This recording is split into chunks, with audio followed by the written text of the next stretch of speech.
Trump and his crew feel leadership means leading by being the largest supplier of these fossil fuels. His thought process is we can be the leader of in fracking, and we can be a leader in coal, the main suppliers of those commodities. But unfortunately, that's not leadership.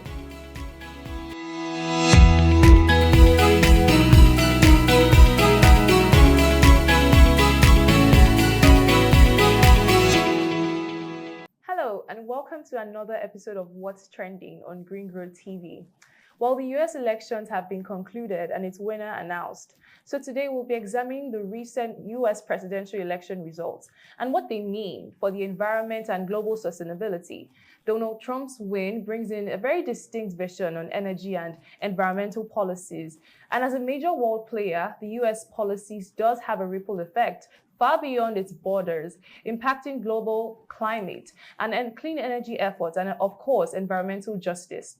So we'll ask questions on how this would shape the global sustainability agenda, especially for the African nations that rely on the US as a partner in both economic and environmental initiatives. We have on the program with us Marcus Sibley, environmental and social justice activist and chair of the New Jersey Progressive Equitable Energy Coalition. We also have on the program Richins Mwaba, Deputy Executive Director of Rural Focus Zambia. Thank you so much for joining us on the program. It's good to have you all here. How are you doing today? Doing wonderful. It's 7 a.m. here in the States, so I'm really excited to have this conversation, and thank you for waking me up really early because I needed to get up early. Oh, good. I'm sorry about that. Thank you so much for joining. So now let's get right into it. I'll start with you, Marcus. Given Trump's recent victory, where do you think environmental protection and climate crisis will now rank in US's national priorities? Do you think this shift would influence international climate efforts negatively or positively? Well, again, thank you so much for having me today. It's a discussion that needs to be had. We need to speak. We need to be proactive. We need to be strategic. Like you said, Donald Trump is the president again. It has happened. It is here. How do we move forward? So all of us who have been in this environmental fight for some time, it's like, a gloom and doom because we're afraid. But the reality is there's a reason to be afraid. If I can quote the great Maya Angelou, when someone shows you who they are, believe them the first time. And people know themselves much better than you do. So that's why it's important to stop expecting them to be something other than who they are. And Donald Trump has shown us who he is. His first term, he showed us exactly where the environment stood. So anyone who's in this environmental movement or anyone who's just paying attention to the environment, there are reasons to be concerned because his previous 4 years and the policies that put in place even after he left showed a lack of regard for the environment. What took precedence were fossil fuels, and there was a complete disregard for the greenhouse gas emissions that are coming from those fossil fuels. So to answer your question, we should be nervous, but we should be proactive. This should get us in gear to really ramp up our fight. But the reality is he has shown us who he is, so we shouldn't expect anything different now.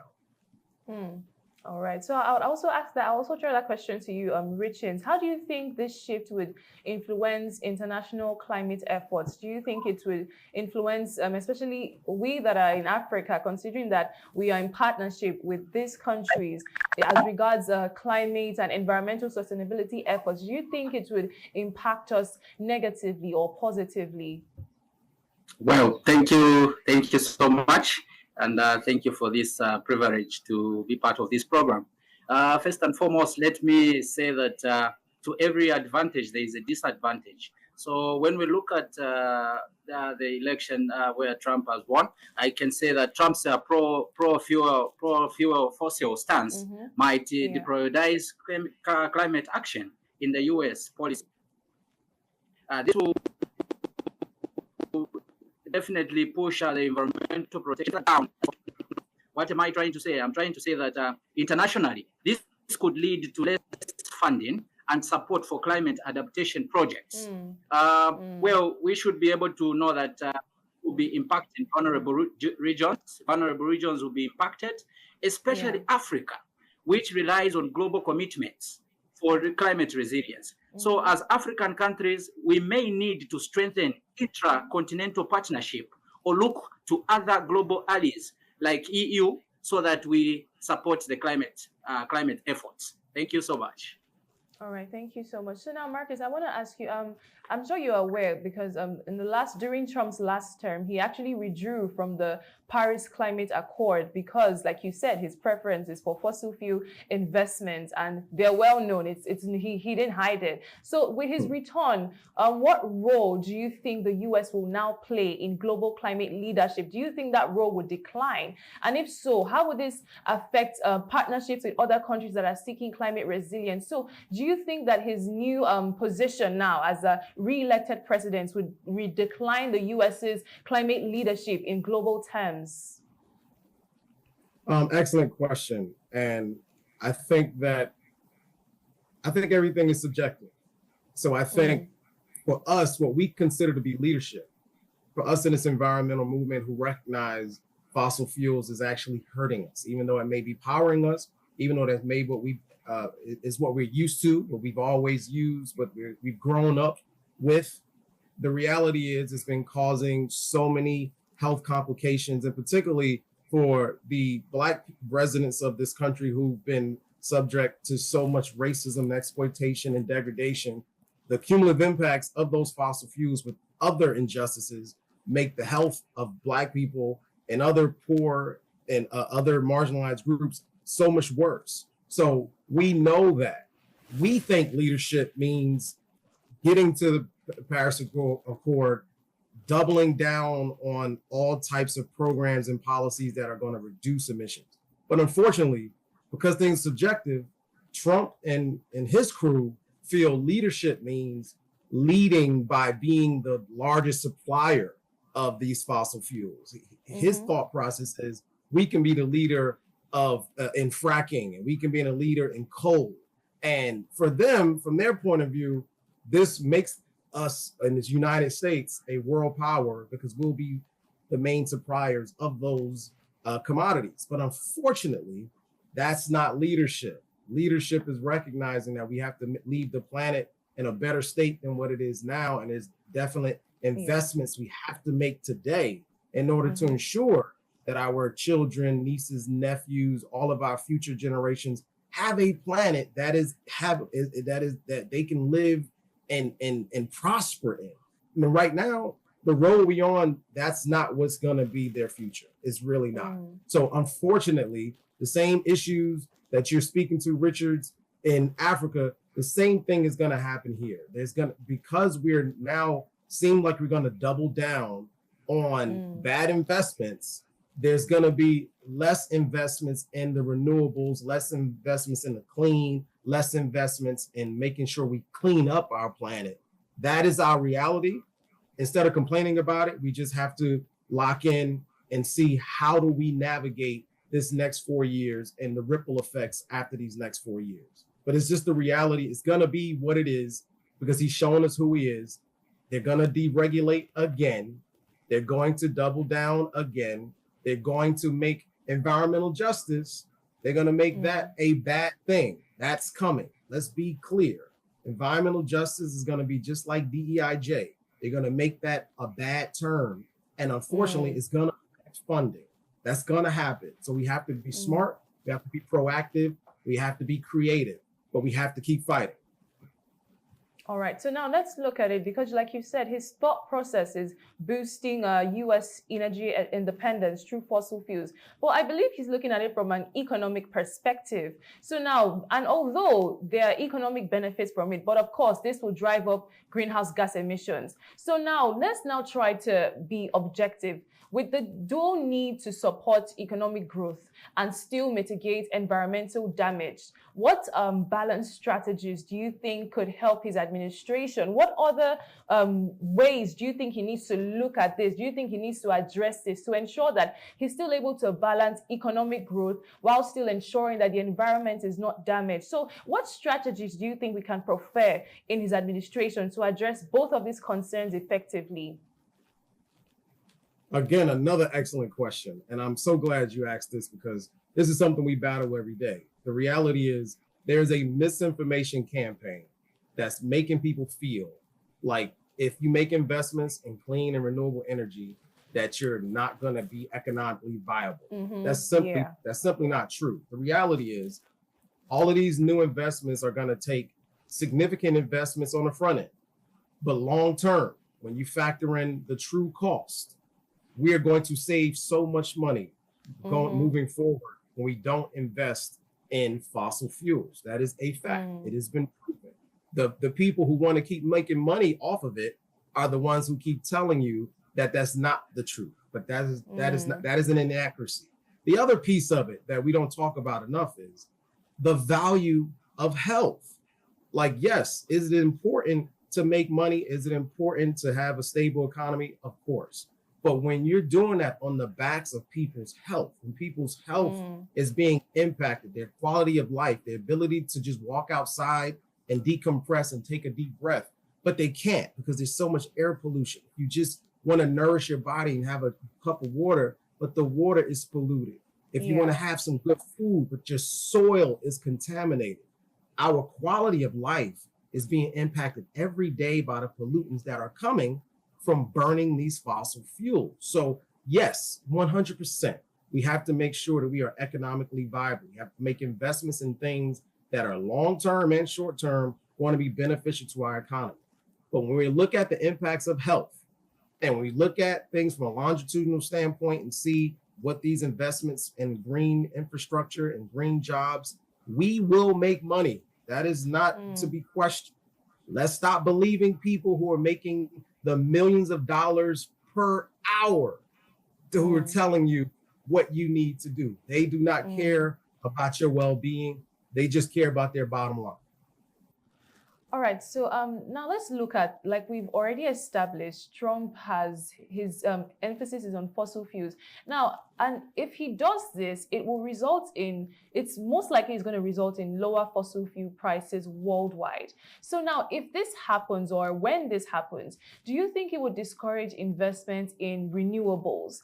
And if so, that is on the global scale, because if he's able to really push for fossil fuels rather, it's definitely going to reflect in the global market, and then people might most likely want to go through that aim as well. So if so, what measures do you think could mitigate such an outcome so that we're still able to maintain a pathway to sustainable energy investment? So how do we make sure that if this happens, we're still able to maintain investment in sustainable energy and this doesn't have a negative effect on the renewable energy sector in the global markets?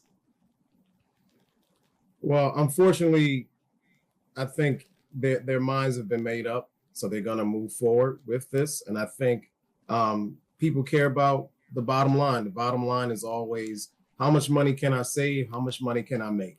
So unfortunately, I think as the Trump administration doubles down on fossil fuel production, is absolutely going to have a ripple effect across the globe, and people will follow suit. I absolutely think it's going to impact investments in renewable sources of energy. A lot of the work that a lot of organizations do, including my organization, New Jersey Progressive Equitable Energy Coalition here in New Jersey, we are grant funded. So I think even our grants are going to be impacted by this shift. But unfortunately, I think the only hope we have, and I hate to call it a hope, but people don't change until something hits home. Something is going to have to happen. There's going to have to be a correlation between fossil fuel production and someone's of influence life. Rather it's someone relatives have some respiratory issue, or someone a relative, a close friend, family member develops cancer, or someone, a child or niece is carrying a baby and then they lose that baby, because we also recognize the impacts of pollution on infant and maternal health. Or if someone is coughing uncontrollably because now they're having respiratory issues, or it exacerbates asthma.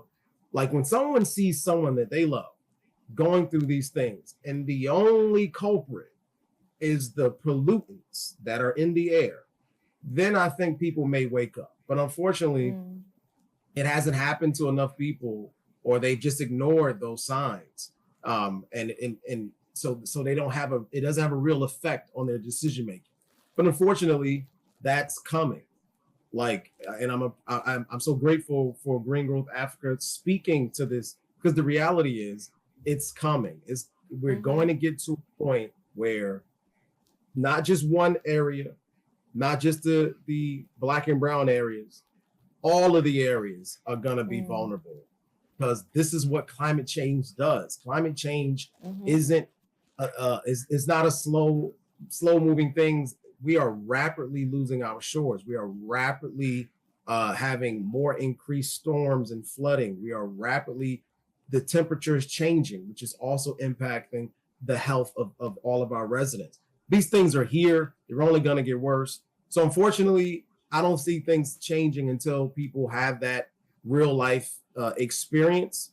But what we need to continue to do is just continue to point out to the public, your health matters. It doesn't matter what people tell you.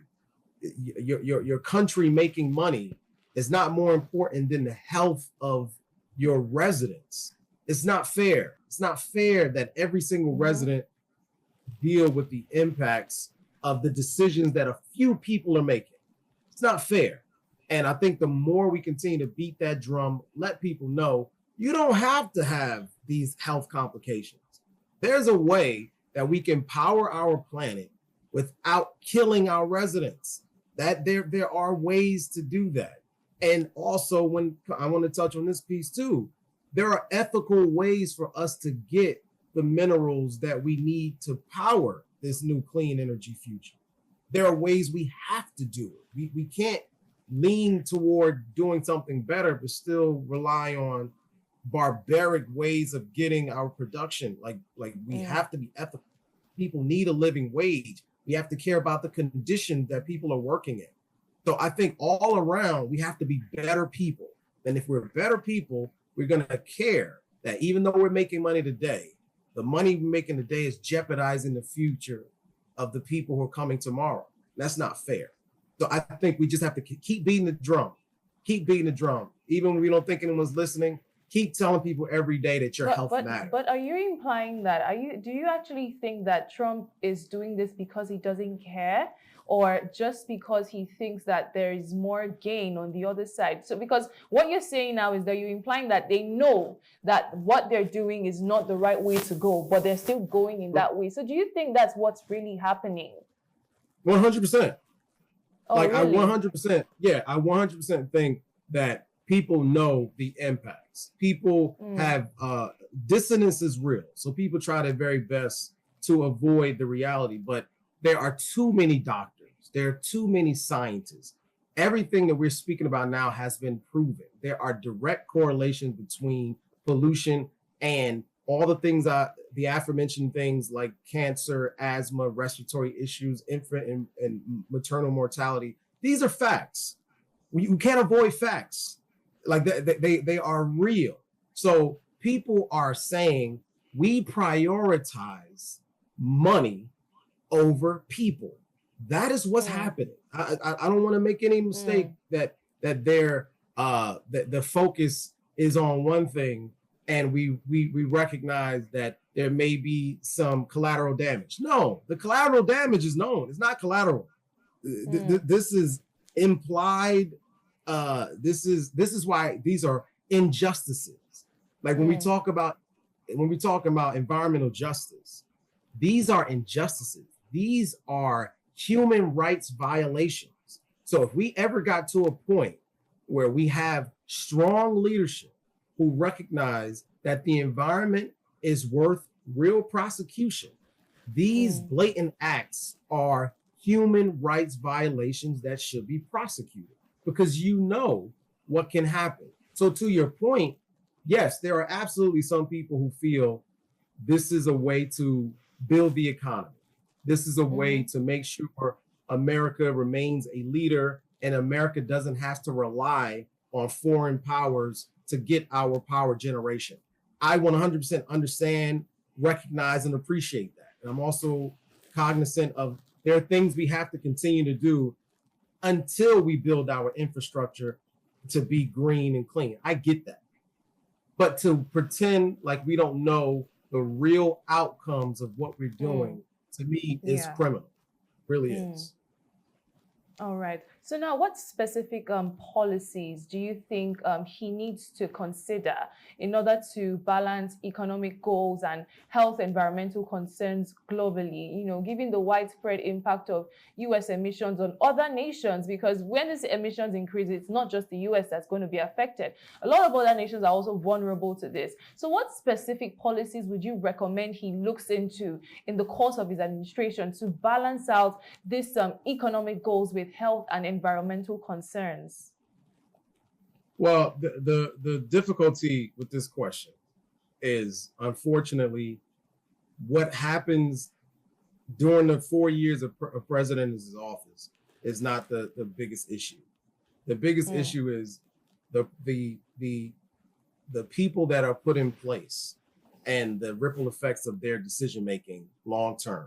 So we have President Trump. He has 4 years, and these 4 years, he has the opportunity to elect more Supreme Court justices, which means all of our important decisions throughout this country, when they don't work at the circuit level and they move all the way up to the Supreme Court, now they have not only a majority, but they have very relatively young judges, which means there will be another few decades of unfortunate decisions being made about things like our Clean Water Act, you know, all of our regulations on air, our attempts to reduce mercury that are coming from the fossil fuel generation and production that's happening.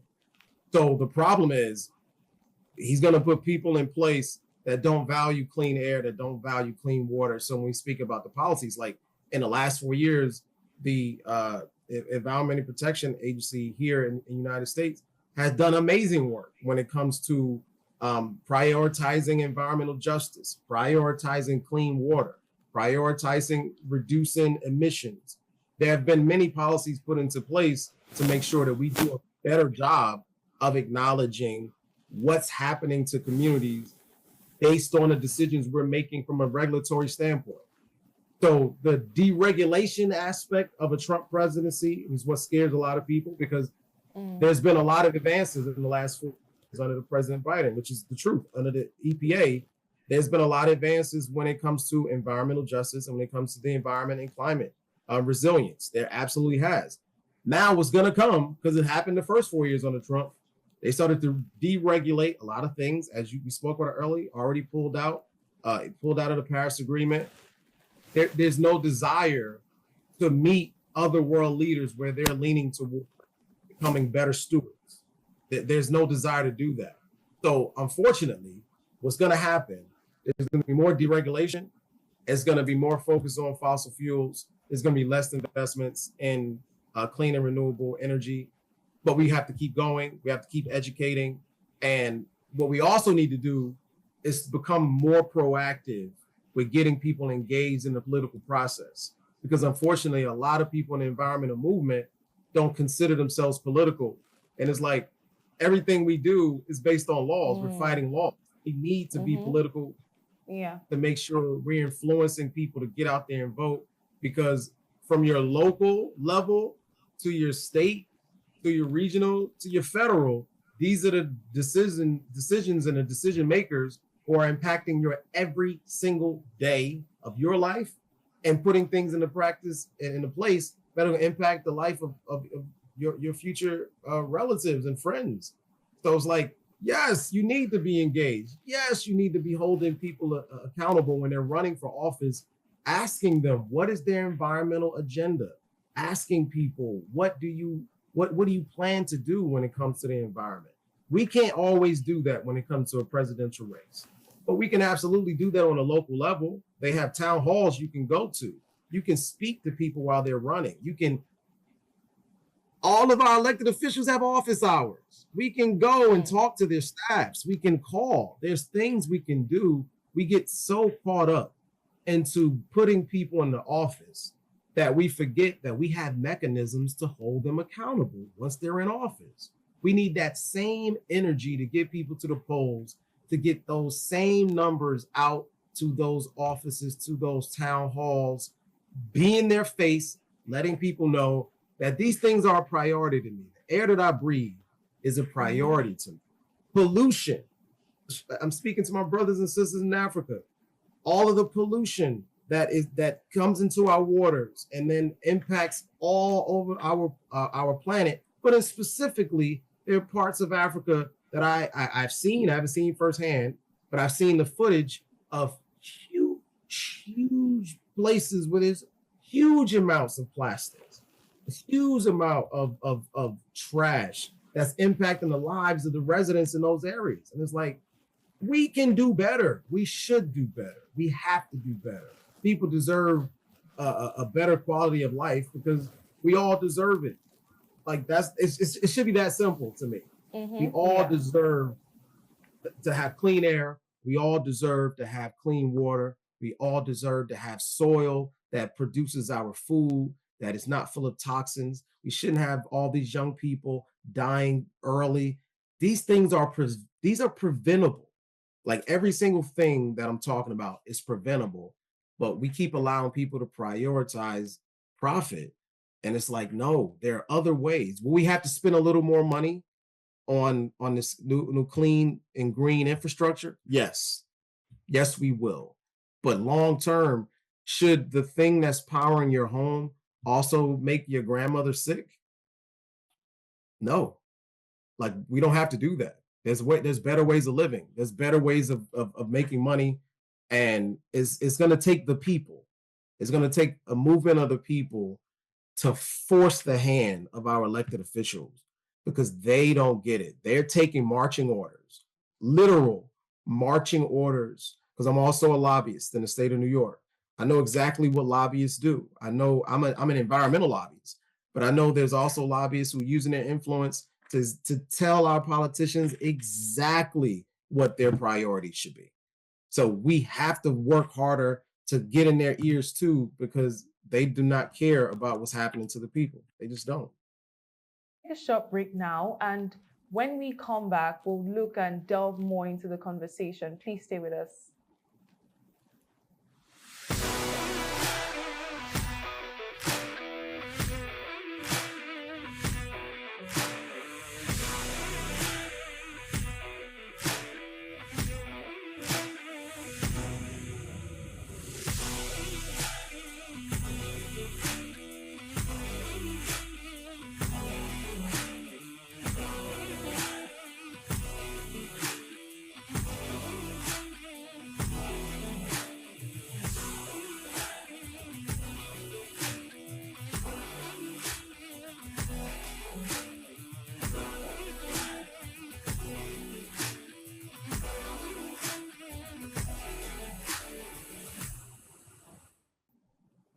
Hello, thank you for staying with us. So we're still talking about the recent concluded US elections, and we're looking at what Trump's policies would mean for environmental sustainability as well as climate resilience. So now, Mr. Richins, we have you back with us. Now we're looking at the specific policies that Trump needs to implement in his administration to ensure that the environment does not suffer while he's pushing for economic goals. So now, because when you look at it, now looking at the Trump administration and his policies, there's also likely to be a pushback on electric vehicle adoption, especially in favor of traditional fuels. So now the question to you, Mr. Richins, is that how do you think this could affect the global shift towards electric vehicle transportation? And then looking at it from the African aspect, because Africa does have available resources to crucial electric vehicle batteries. We do have the resources. But if we do not have the support of a country like America in this particular particular issue, how do you think we can pursue this transition independently, or will the lack of support from the US slow down electric vehicle transition? What can be done to ensure that in case Africa gets to a point where we're no longer getting enough support in terms of use of renewable energy sources, how are we able to independently handle this ourselves? Or do you think that there's something different that needs to be done in terms of Trump's policies to be able to support us, support Africa, not just Africa, basically every other country anyways, in terms of renewable energy transition? Looking at the current trend, we foresee a situation where, according to what is happening currently, electrical vehicles, it might be a challenge for Africa to reach that level due to the lack of support from US. But I would say what African countries would do is come up with stringent measures to see to it that we invest in technology. All right. So now, when we're still looking at how his administration would impact the use of traditional energy sectors, how do you think? Do you think this would be more of an economic gain or a loss for countries like Africa if we adopt a similar approach? Because it's most likely that if this push, this idea, or it's not an idea anyways, these policies that Trump has in terms of deregulation with regards to environmental justice and environmental policies and all of that, it's most likely that if this goes forward, other countries might adopt a similar approach, So the question now is, how do we ensure that we're able to ascertain and we're able to ensure that people are still aware of the economic gains that still come from adopting renewable energy? How do we ensure that we're able to still independently go along the path of sustainable transition towards the energy sector and of course protecting the environment? How do you think we can handle this independently if it comes to such a situation? What we should be able to understand is that it might be an economical gain or economical loss because when I talk of economical loss, what I simply mean is that if we neglect the regulations, the protection of our environment, the impact will be even more, which will affect our economy. So I think what we should do is to see to it that we work hand in hand as African countries, as collectives, so that we come up with better strategies, better policies, so that we see to it that we protect our environment and we reserve on some revenue, because it is better to protect than to cure. I think we should work extra hard to protect our environment than to come up with stringent measures to come and cure the impact of climate and reserve on revenue. Okay, so now I also want to ask you, what specific policies would you recommend that Trump looks into to be able to balance economic growth? I mean, economic growth anyways, with health concerns and environmental concerns. If you were to advise him, what would you say to ensure that he understands the implication of this path he's about to take? I would say solar energy has proven to be one of the most effective of energy. I think we should also look for energy credits. We could be able to see the expansion in that area. Thirdly, we could also support carbon capture and storage technologies. Like I mentioned earlier on, we need to invest much into technology. Okay, all right. Thank you very much. And so now we're back to you, Marcus. With Trump expected to further deregulate environmental protections, what are the long-term potential impacts that we're looking at as regards global emissions? How would this US policies influence international climate targets? Because there are targets and standards that have been set. So how would this influence the climate targets that have been set, especially in regions that are heavily affected by climate change? Well, one, just to touch on something that Richings just said, which was absolutely poignant, was that what we don't take care of now is going to cost more later. That's just the fact. Mm-hmm. So Yeah. I think that's a really I'm so glad he shared that point, because we don't look at that. We don't look at long-term costs. We look at short-term gains. That's the problem. So unfortunately, because United States is a leader, if we deregulate, if we go down this road, there will be other countries that will follow. We are a copycat global market.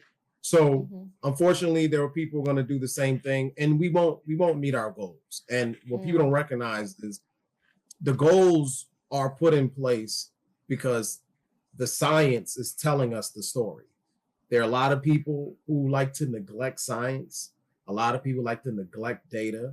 A lot of people like to have a nice person who is a celebrity telling you things you want to hear. But unfortunately, we have people who study the environment, who study our entire planet and see how everything is changing, from how it's warming in different parts of the continent and different parts of the planet.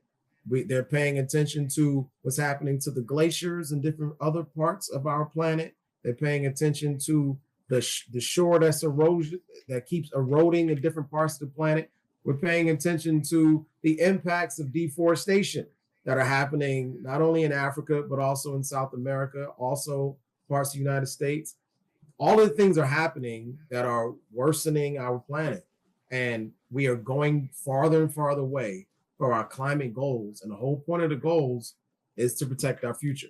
So unfortunately, the deregulation is not only going to impact the ability for us to reach our goals, but it's going to deter people from being involved in this process. It's going to be people who are going to start to feel like, what is the point of continuing to fight? Exactly. And I'm being told something is hurting me, but I'm seeing my government continue to make investments in things that are hurting me. So I think from a morale standpoint, I think that's something we have to put a lot of effort into. We have to put efforts in, and again, to touch on another thing that Richard said, we have to make investments. Like you said, in Africa, there's a plethora of resources. So we have to make an investment in the things that we already have. We have opportunities to fight the disinformation.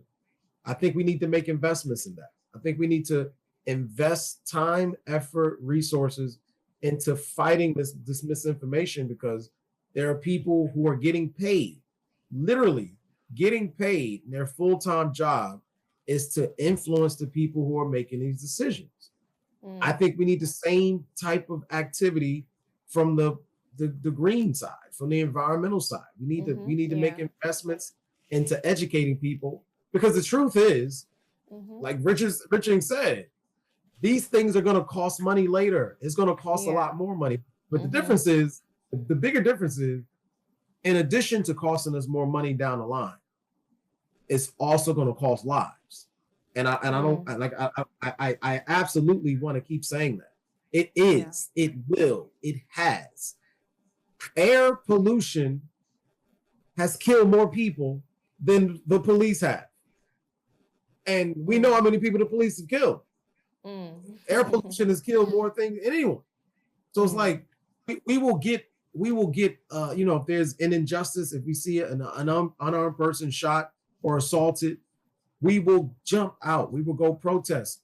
But there's something killing us more than that. And we're not enraged. We're not banging on doors. We're not demanding accountability.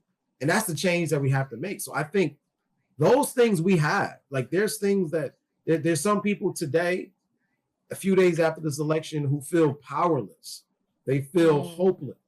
They feel like distraught because they feel there's so much impending doom. But the reality is, there's been bad people all throughout history. We always bounce back. Exactly. There's no reason to wallow. You should never wallow in despair. You should acknowledge that it's going to get bad. It's going to get worse before it gets better. Like, let's be realistic. But let's not wallow in that. Let's find a way to be proactive. And how can we be proactive? How can we, like this is an opportunity to go back to the drawing board and say, what we've done so far has not influenced people to the level that it should.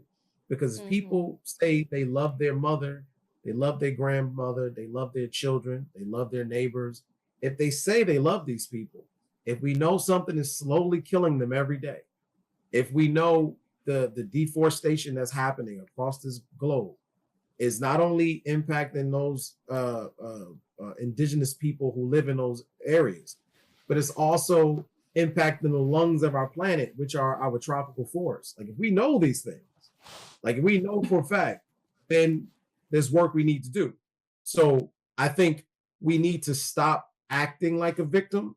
We need to start acting like we have power, because we do have power. And it's a thrill to me to speak to my brothers and sisters in Africa today, because Africa has so much power. Like it has so much. Like you hold these resources that everyone needs. That's power. And I want us to harness that power so that we can set these trends. We can be the leaders of letting people know how our people need to be treated, how our people should not have to deal with these deplorable conditions and exploitative measures, and people paying these very low wages for these precious minerals.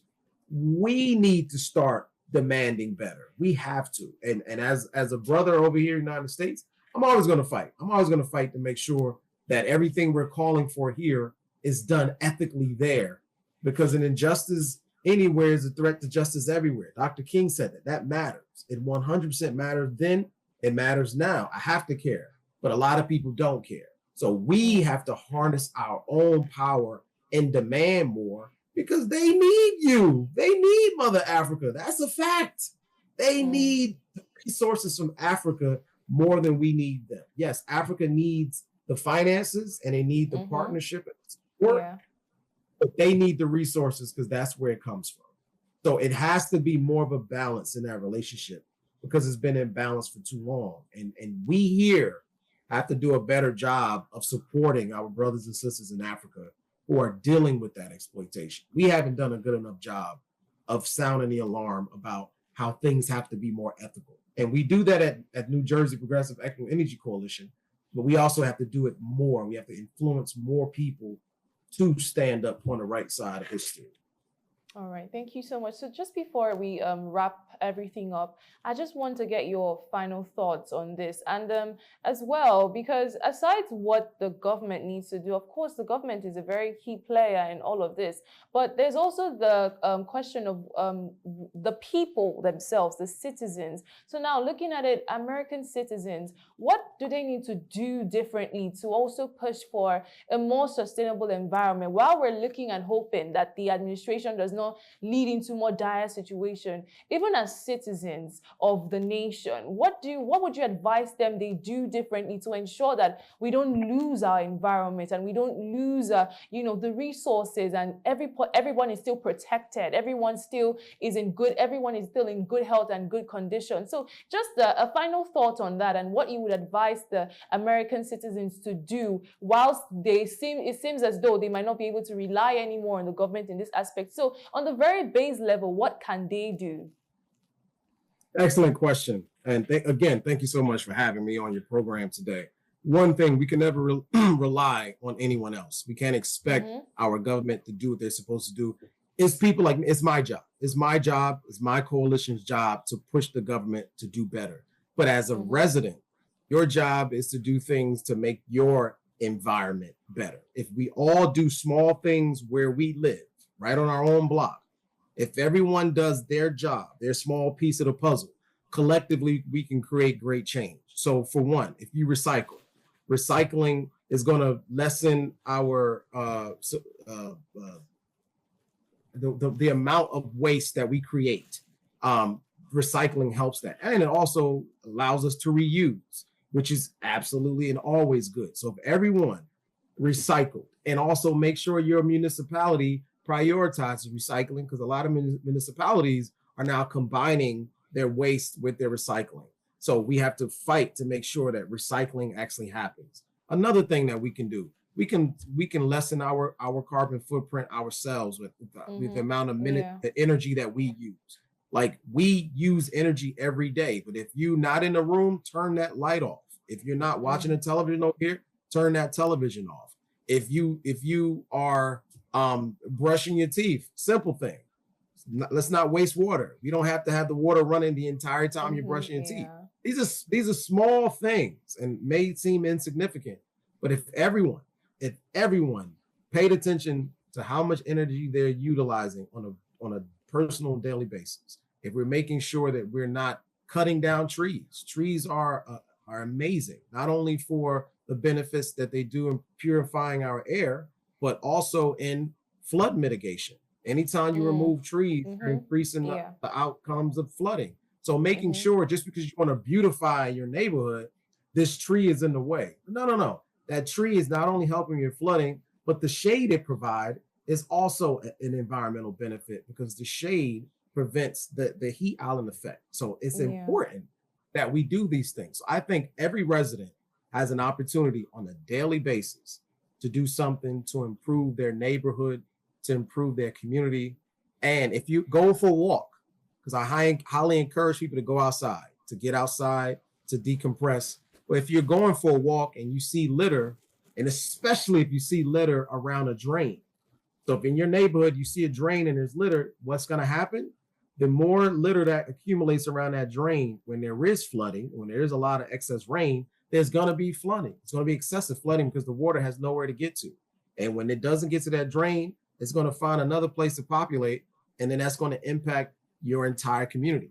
So just picking up garbage on a walk around your neighborhood, you can be doing something big for your community. There's a lot that we can do. There's more that we can do. I encourage everyone to visit njpeec.org. We have more information for you on our website, but absolutely every day we can be. All right. Thank you so much, Marcus, for joining us on the program. And now over to you, Richins. Just give us your final thoughts as well, especially, looking at how the U.S. just might double down on fossil fuel production. How would you advise African nations to look towards an alternative partners for renewable investment in order to meet their sustainable energy goals? So just final thoughts on how you can advise that African nations, and not just African nations, other vulnerable nations as well, are able to still independently push for renewable transition and investments. Just your final thoughts on that. For inviting me. I think my final thought is that, like I said, African countries only need to work together collectively, come up with strategies that are able to bring development in those areas, such as renewable energy. I think we should work extra hard. Like I said, we have the resources. What we just need is to channel the investment to the right priority area. That is the energy sector. That is the renewable energy sector. If we do that, definitely we'll win the game. And we shall see that our environment is protected from the fossil fuel effects. Thank you. All right. Thank you so much, Richins, for joining us on the program. I think it's clear that with Trump's return to the White House, the global community finds itself at a crossroad regarding environmental policy and sustainable development. Well, we're looking to see how his administration will tackle these pressing issues and what ripple effects may emerge from international partnerships, especially with vulnerable communities like Africa. So as we move forward, the world will be watching, and I will be watching as well, how these policies play out, not only for the American people, but for everyone impacted by the changes in the U.S. environmental policy. The question now is, will this administration prioritize economic gains over sustainability? Or will there be a path to balance these aims? We're on the edge of a potentially transformative period for global energy and environmental strategy. And I think only time will tell how Trump's vision will shape the sustainability landscape. Thank you so much for joining us. I remain your host, Tony Ogubanjo. Until next time, stay tuned and stay engaged. And let's all push towards the progress in our journey towards a greener world. And we'll keep exploring what the future holds with you all. Bye for now.